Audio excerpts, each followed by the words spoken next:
Halo,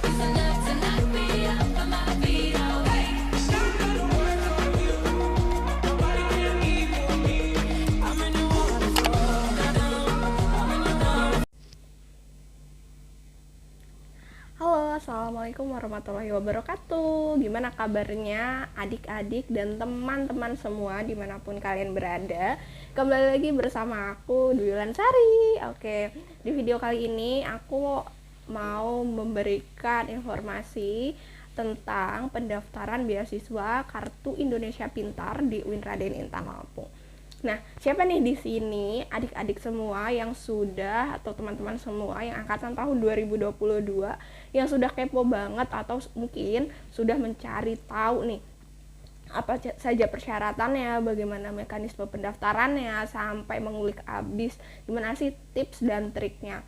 Mungkin ada juga yang masih kelas 12 baru naik kelas 12 nih ya, lulus tahun depan tapi udah mempreparekan atau mempersiapkan nih kalau tahun depan nanti bakal masuk UIN Raden Intan Lampung ataupun kampus-kampus lainnya dengan persyaratan-persyaratan yang sudah diberikan ataupun sudah ada gitu. Nah, jadi kalau untuk keuntungan ya bagi adik-adik yang memiliki Kartu Indonesia Pintar atau mungkin PKH dan sejenisnya, itu sudah ada beasiswanya loh, beasiswa yang diberikan oleh kampus, dan adik-adik nanti tiap semesternya itu akan mendapatkan uang minimum dan sudah free dari pembiayaan ataupun SPP. Jadi UKT-nya teman-teman udah nggak pusing lagi nih gimana bayarnya, bahkan teman-teman nanti akan dapat uang semesteran untuk biaya memenuhi kebutuhan terkait dengan fotokopi dan tugas-tugas lainnya. Oke, tanpa berlama-lama aku langsung aja akan memaparkan apa saja sih persyaratan-persyaratan untuk mendaftar beasiswa Kartu Indonesia Pintar di UIN Raden Intan Lampung ini. Oke, yang pertama, teman-teman harus catat terlebih dahulu. Yang pertama adalah teman-teman merupakan lulusan tahun 2022. Jadi kalau seumpamanya teman-teman di bawah lulusan tahun 2022, example-nya, contohnya tahun 2021, tahun 2020, atau 2019, itu udah nggak bisa karena persyaratannya adalah berdasarkan surat keputusan dari Rektor UIN Raden Intan Lampung sendiri, itu dikhususkan bagi teman-teman ataupun mahasiswa yang lulusan tahun 2022 dengan jalur yaitu SPAN PTKIN dan PTKIN. Jadi di luar dari jalur tersebut maka langsung nggak bisa ya. Oke. Selanjutnya yang kedua, teman-teman harus menyiapkan fotokopi KTP. Fotokopi KTP yang teman-teman miliki dan ayah ibu yang ada selanjutnya juga disiapkan ya secara rinci dengan baik. Oke. Setelah fotokopi KTP disiapkan, maka teman-teman juga harus mempersiapkan berkas lainnya nih. Berkas selanjutnya adalah teman-teman harus mempersiapkan yaitu fotokopi rapor dari semester 1 sampai dengan semester 6. Ya mungkin semester 6 itu kelas 3 lah ya. Dari kelas 1 semester 1 sampai dengan kelas 3 semester 2. Oke. Oh ya, sebelum melangkah jauh, pasti teman-teman tuh kan harus mempersiapkan juga nih berkas-berkas tersebut dan juga linknya kan. Nanti linknya insya Allah aku akan letakkan di kolom deskripsi, jadi teman-teman tinggal aja akses apa saja sih mekanismenya, selanjutnya syarat-syarat yang harus dibutuhkan. Jadi menurut aku sebelum teman-teman masuk ke link tersebut, maka harus disiapkan nih berkas-berkasnya. Tujuannya biar apa sih? Mempermudahkan kalau semuanya teman-teman nanti sudah akses linknya, jadi udah punya berkas-berkasnya tinggal masukin aja gitu. Selanjutnya juga teman-teman ketika sudah mempunyai tadi rapor, jangan lupa juga file selanjutnya adalah file ijazah dan transkrip. Nah, terus kalau semuanya ada pertanyaan, Kak, aku belum punya transkrip nih, ijazah aku belum dapat. Boleh teman-teman pakai SKL ya.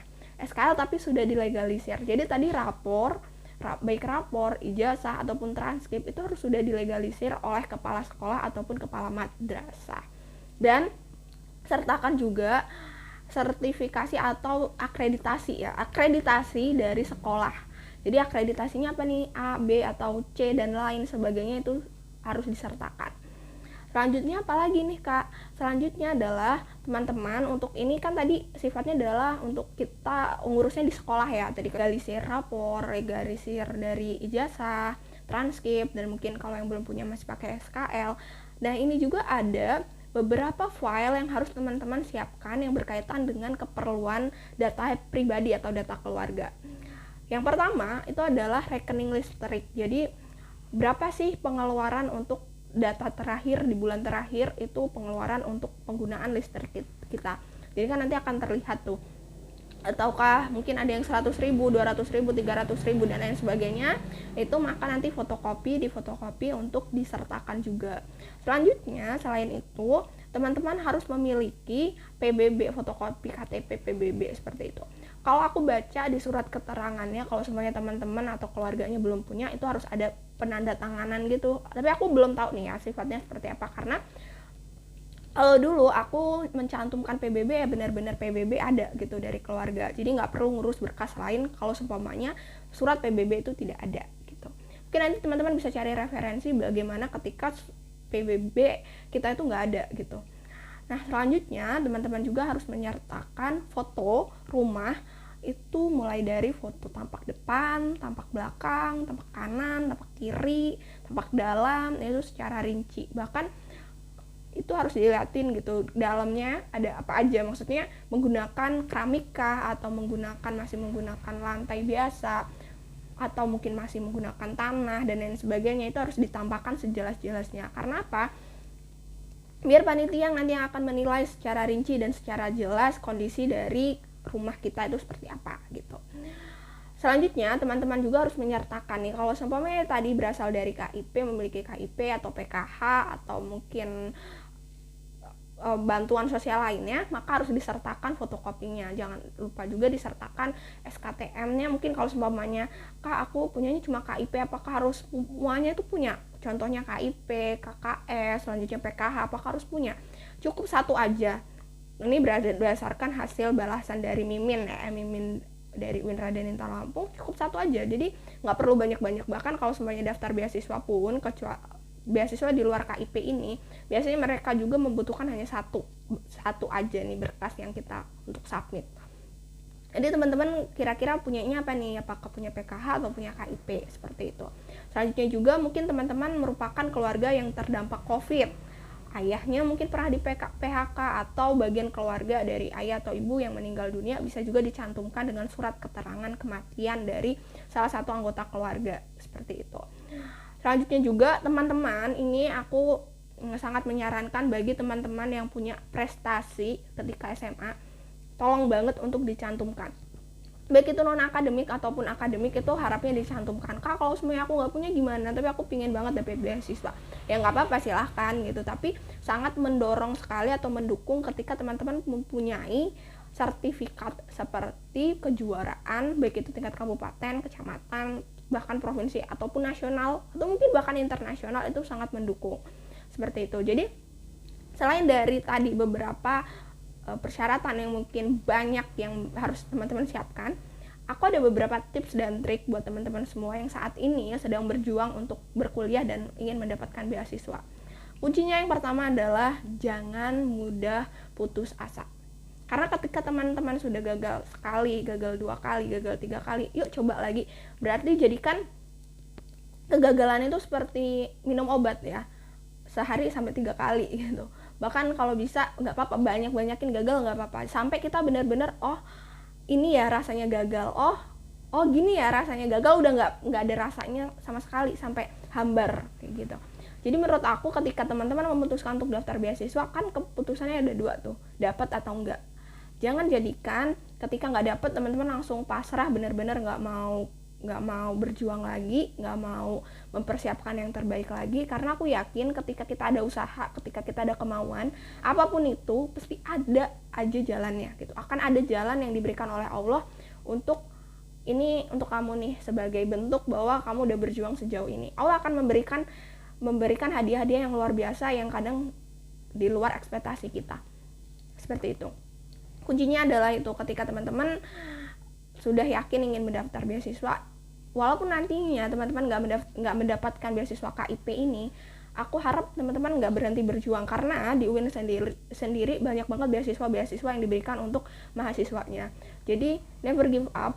Untuk teman-teman jangan down, jangan pasrah, karena nanti akan ada beasiswa seperti Genbi kan, ada dari BI, akan ada dari BRI, selanjutnya juga beasiswa-beasiswa lain seperti dari kementerian, dan beasiswa banyak banget yang di luar dari UIN Raden Intan Lampung juga yang teman-teman bisa apply itu gitu. Jadi jangan pernah berhenti berjuang. Dan aku juga sangat membuka peluang atau membuka kesempatan untuk teman-teman ingin curhat atau ingin bercerita terkait dengan mungkin kampusnya, kampus tujuan, ataupun ingin bercerita terkait dengan bagaimana cara dapat beasiswa atau cerita hal-hal yang insya Allah aku bisa bantu gitu. Selagi aku bisa bantu dan teman-teman nge-DM dengan sopan santun, insya Allah aku akan bales DM dari teman-teman semua. Kuncinya adalah semua usaha yang kita lakukan memang nggak bisa semua sesuai dengan kemauan kita. Tapi semua yang kita lakukan dengan niat baik, tujuan yang baik, niat yang ikhlas, tujuan yang ikhlas, itu insya Allah akan berbalik dengan kebaikan-kebaikan yang tidak pernah kita duga-duga. Jadi kuncinya adalah niat yang tulus, ikhlas, dan jangan lupa juga usaha.